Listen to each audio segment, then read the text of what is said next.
Good morning, class. Today I'm starting Act 2, and in Act 2, I'm taking half scenes. I mean, up to scene 5 because there are total 9 scenes in Act 2. And previous act was Act 1, it had 3 scenes. तो Act 1 मैंने पूरा explain कर दिया है, समझा दिया है आपको. आई होप समझ में आ गया होगा. और अभी कोई प्रॉब्लम है तो एक बार फिर से उस वीडियो को देख लेना. And in this scene I'll take up to scene 5.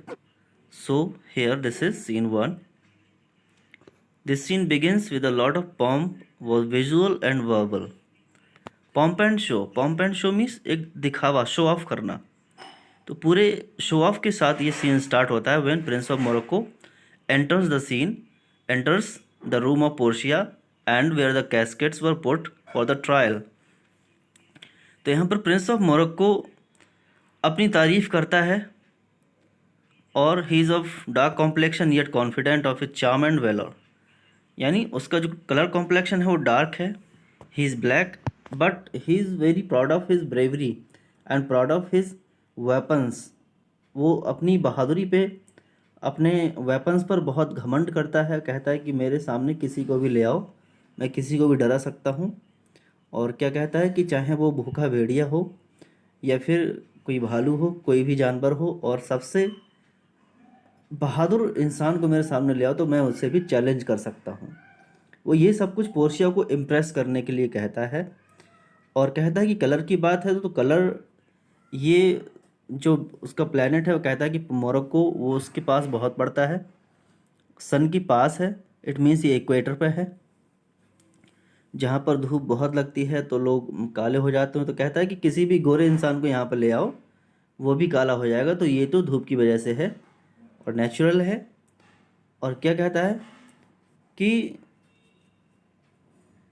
अगर कोई सुंदर लड़की भी मुझसे ये कहती कि शादी करने के लिए अगर आप अपना कलर चेंज कर दो तो मैं नहीं करता, बट आपके लिए मैं ये भी करने के लिए तैयार हूँ.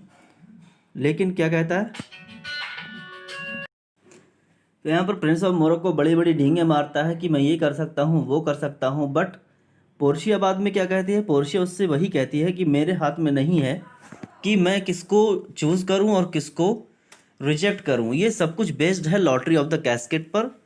तो अगर आप लॉटरी और कैस्केट के अकॉर्डिंग मुझे जीत जाएंगे तो यकीन मानिए कि आप भी मेरे लिए उतने ही मतलब एबल हैं जितना कि कोई गोरा इंसान या अच्छे स्टैंडर्ड वाला इंसान. तो कहती है बट याद रहे कि लॉटरी ऑफ कैस्केट को सिलेक्ट करने से पहले आपको कसम लेनी है, एक शपथ लेनी है, और इसके लिए चलना पड़ेगा चर्च में. तो ठीक है, वो रेडी हो जाता है, कहता है ठीक है कोई बात नहीं. और जो कंडीशन थी वो क्या थी, कंडीशन ये थी कि अगर तुम कैस्केट को सिलेक्ट करने में नाकामयाब रहे, अनसक्सेसफुल हुए, तो क्या होगा, that you will not tell anybody. First thing, you will not tell anybody which casket you choose. Second thing, you will move from here immediately. And third thing, you will not woo any lady in the way of marriage. कि अपनी life में कभी भी किसी lady को आप शादी के लिए प्रपोज नहीं करोगे और ना शादी करोगे. तो प्रिंस ऑफ मोरक्को ये रिस्क लेने को तैयार हो जाता है. बाकी जो सीन 1 में पहले सीन 2 में एक्ट 1 सीन 2 में 6 शूटर्स बताए गए थे, वो सभी अपना लक बिना ट्राई किए वापस लौट गए थे. लेकिन प्रिंस ऑफ मोरक्को इतना डेयरिंग पर्सन है कि कैस्केट ओपन करने के लिए रेडी हो जाता है, इस रिस्क पे भी कि उसे अनमैरिड रहना पड़ेगा. एंड प्रिंस ऑफ मोरक्को इसमें कई चीज़ों का एग्जाम्पल देता है, जिसमें उसने एग्जाम्पल दिया था कि ये जो लॉटरी ऑफ कैस्केट है वो एक जुए की तरह है, एक चेस के खेल की तरह है, जिसमें एक राजा और उसका सर्वेंट दोनों अगर साथ साथ खेलें तो एक जो गुड फॉल है, एक गुड थ्रो है डाइस का, तो वो एक सर्वेंट के हाथ से भी अच्छा पड़ सकता है और राजा उसमें हार सकता है. तो कहता है कि फ़िलहाल इसमें कोई लक का खेल नहीं, इसमें सिर्फ लक का खेल है. ऐसा नहीं है कि जिसका स्टेटस बड़ा है तो वो जीत जाएगा और जिसका स्टेटस छोटा है वो हार जाएगा. ऐसा कुछ नहीं है. जिसके हाथ में लक होगा, जिसके हाथ से सही कैस्केट ओपन होगा, वही उसको विन करेगा. तो यहाँ पर ये सीन फिनिश हो जाता है. यहाँ पर प्रिंस ऑफ मोरक्को और पोर्शिया की सिर्फ आपस में बातचीत होती है। प्रिंस ऑफ मोरक्को अपनी बड़ी बड़ी तारीफें मारता है कि मैं ये कर सकता हूँ, वो कर सकता हूँ। पोर्शिया की भी तारीफ करता है, और पोर्शिया भी उससे वही कंडीशंस, पोर्शिया भी चाहती है कि प्रिंस ऑफ मोरक्को उसे शादी ना करे, उसको कैस्केट, मतलब वो कैस्केट को सही से चूज ना कर पाए। एंड आगे क्या होता है, आगे हम देखेंगे act 2 and scene 2। Act 2 scene 2 में क्या होता है, इसमें 3 सेक्शंस हैं। तो जिसमें पहला सेक्शन है लॉन्सलॉट गोबो, वो अपने आप से बात करता है, अपनी कंसाइंस से बात करता है। कंसाइंस मीन्स उसका जो मन है, उसकी जो आत्मा है, वो उससे बात करता है। और ये बहुत ही ड्रामेटिक सीन है, जिसमें एक तरफ लॉन्सलॉट गोबो और उसकी आत्मा, दोनों तरफ।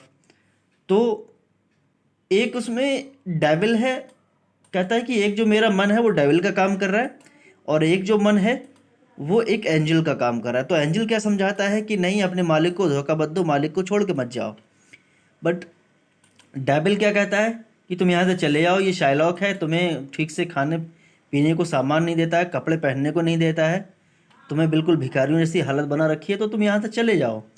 तो बाद में लॉन्सलॉट गोबो बात मान लेता है डेविल की, यानी अपने दूसरे मन की, जो उसको एडवाइस दिया था भागने की, क्योंकि वो एडवाइस सही थी और उसके लिए फेवरेबल थी, तो वो एडवाइस मान लेता है। उसके बाद लॉन्सलॉट गोबो का फादर ओल्ड गोबो आता है लॉन्सलॉट को ढूंढने के लिए। बट लॉन्सलॉट की दाढ़ी बड़ी हो जाती है, और उसका जो फादर है ओल्ड गोबो, वो सैंड ब्लाइंड है, मतलब उसे दिखाई नहीं देता अच्छे से, और वो अपने बेटे को पहचान नहीं पाता है। काफ़ी टाइम बाद विजिट करने के लिए गया था इसकी, उसलिए उसकी आवाज़ भी उससे समझ में नहीं आती, पहचान में नहीं आती। तो इस बात का भरपूर फ़ायदा उठाता है लॉन्सलॉट गोबो, और अपने फादर को कंफ्यूज करता है कि किस लॉन्सलॉट गोबो की बात कर रहे हैं। तो गोबो क्या कहता है, ओल्ड गोबो कहता है कि अरे मैं अपने बेटे की बात करता हूँ, जो इस शाइलॉक का सर्वेंट है, और मैं उनके लिए गिफ्ट लेकर आया हूँ। तो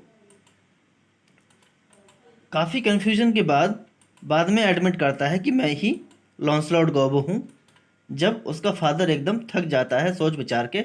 और बीच में लॉन्सलॉट गोबो एक बार ये भी बोल देता है कि अरे उसकी बात कर रहे हैं, वो तो मर गया, वो भगवान को प्यारा हो गया लॉन्सलॉट गोबो, अपने लिए ही खुद बोलता है। तो उसका फादर रोने लगता है, बिलखने लगता है। तो बाद में वो इतना बिलीव कर लेता है कि लॉन्सलॉट गोबो मर गया, कि फिर लॉन्सलॉट गोबो को समझाना मुश्किल हो जाता है कि अरे लॉन्सलॉट गोबो जिंदा हो और मैं हूँ लॉन्सलॉट गोबो, ठीक है। उसको बाद में समझाता है, एग्जाम्पल देता है कि अरे, कहता है कि आप ही मेरे फादर हैं, और जो मार्जरी हैं, जो आपकी वाइफ थी, वही मेरी मदर है, तो इसका मतलब मैं ज़िंदा हूँ। ठीक, ये सेक्शन 2 था। इसमें सेक्शन 3 में ये लोग जाते हैं बेसेनियो के लिए, क्योंकि अब लॉन्सलॉट गोबो शाइलॉक की जॉब छोड़ेगा और बेसेनियो के पास जाएगा। तो ये दोनों बारी बारी से परसुएट करने की कोशिश करते हैं बेसेनियो को, जिससे वो लॉन्सलॉट गोबो को अपनी सर्विस में ले ले। तो बेसेनियो भी कंफ्यूज रहता है, वो कहता है एक बार में एक बंदा बोलो, दोनों एक साथ बोल रहे हो, कंफ्यूज कर दे रहे हो। तो वो दोनों फिर बात करते हैं, और बाद में बेसेनियो एग्री हो जाता है लॉन्सलॉट गोबो को अपनी सर्विस में लेने के लिए। और यहाँ पर ये सीन फिनिश हो जाता है।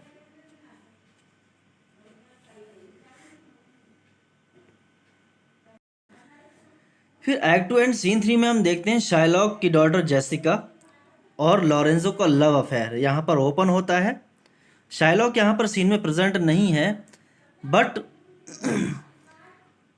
जो जेसिका है वो चाहती है कि मैं अपने फादर का घर छोड़ दूं, और शाइलॉक की इमेज को वो शो करती है कि वे बहुत बड़ा मेजरली टायरेंट है। मेजरली टायरेंट का मतलब जिसके पास भरपूर पैसा होते हुए भी अपने बच्चों को पैसा खर्च करने के लिए नहीं देता है।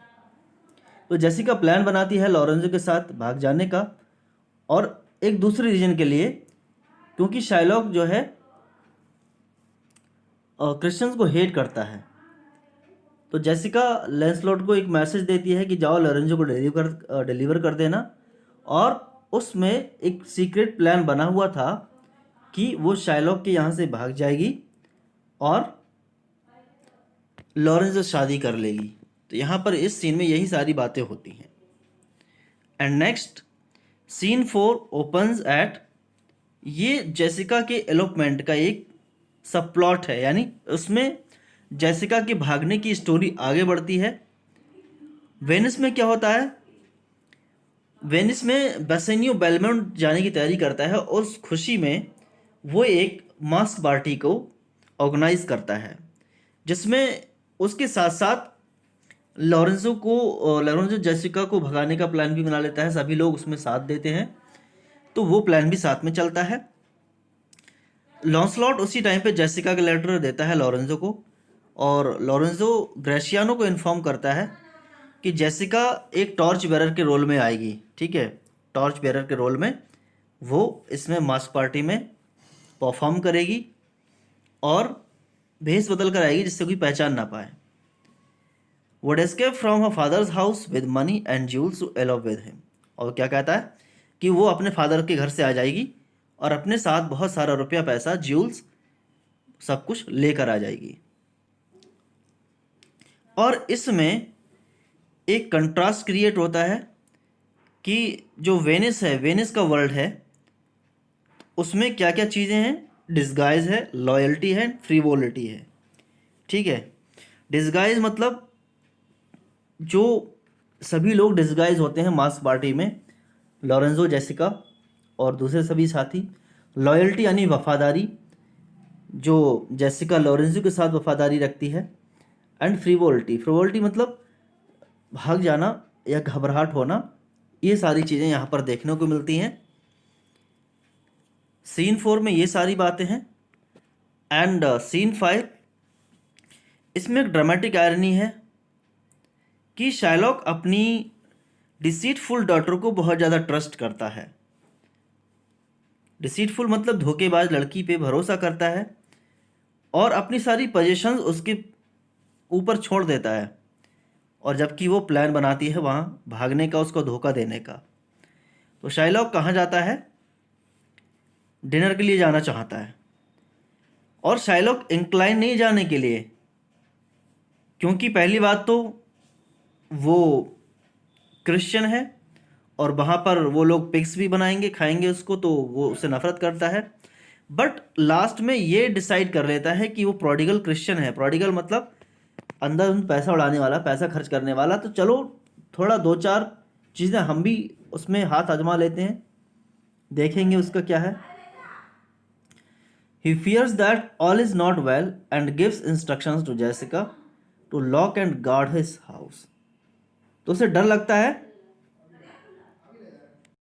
तो शाइलॉक को अपने मन में ये सब कुछ खटकने लगता है कि कुछ गलत होने वाला है, कि कुछ ना कुछ प्रॉपर्टी में गलत होने वाला है, प्रॉपर्टी हाथ से चली जाएगी या फिर कोई उसको चुरा लेगा। फिर भी वो अपनी डॉटर पे भरोसा करके घर को छोड़ जाता है और कहता है कि सारे दरवाजे बंद कर लेना और बाहर गली में मत निकलना, न इनकी शोर शराबे वाले म्यूज़िक को सुनना। अब लॉन्सलॉट जेसिका को बताता है लॉरेंजोज प्लान फॉर एलोपिंग एट नाइट। उसी टाइम पर लॉन्सलॉट आता है, वो दोनों चुपके चुपके अलग बातें करते हैं जेसिका से, और कहता है कि लॉरेंजो ने पूरा प्लान बना लिया है भगाने के लिए। और यहाँ पर पता चलता है Jessica at home with her father's trust in her which further heightens her betrayal, यानी जेसिका अपने घर पे होती है अपने फादर के विश्वास के साथ। उसका फादर ट्रस्ट करके, विश्वास करके जेसिका को घर पे छोड़ के जाता है दावत में जाने के लिए, और जेसिका उस चीज़ का फ़ायदा उठाकर अपने लवर के साथ चली जाती है सारा प्रॉपर्टी लेकर। मतलब जो भी वो ले जा सकती थी, हीरे जवाहरात, इसमें टॉर्क्वाइज भी था, और जितने भी एक बॉक्स में वो ज्वेलरी ले जा सकती थी सारा वो लेके गई थी। तो ये अब तक सीन 5 तक की सारी चीज़ें हो गई। 1 बाय 1 आप फिर से समझ लेंगे। एक्ट 2 सीन 1 में क्या हुआ था, प्रिंस ऑफ मोरक्को पूरा अपनी कहानी बताता है पोर्शिया को कि मैं ये कर सकता हूँ, वो कर सकता हूँ। एंड सीन 2 में क्या होता है, इसमें लॉन्सलॉट गोबो डिसाइड करता है शाइलॉक का घर छोड़ने के लिए, जॉब छोड़ने के लिए, और बेसेनी के यहाँ जाना चाहता है। और इस सीन में वो अपने फादर को भी कंफ्यूज कर देता है।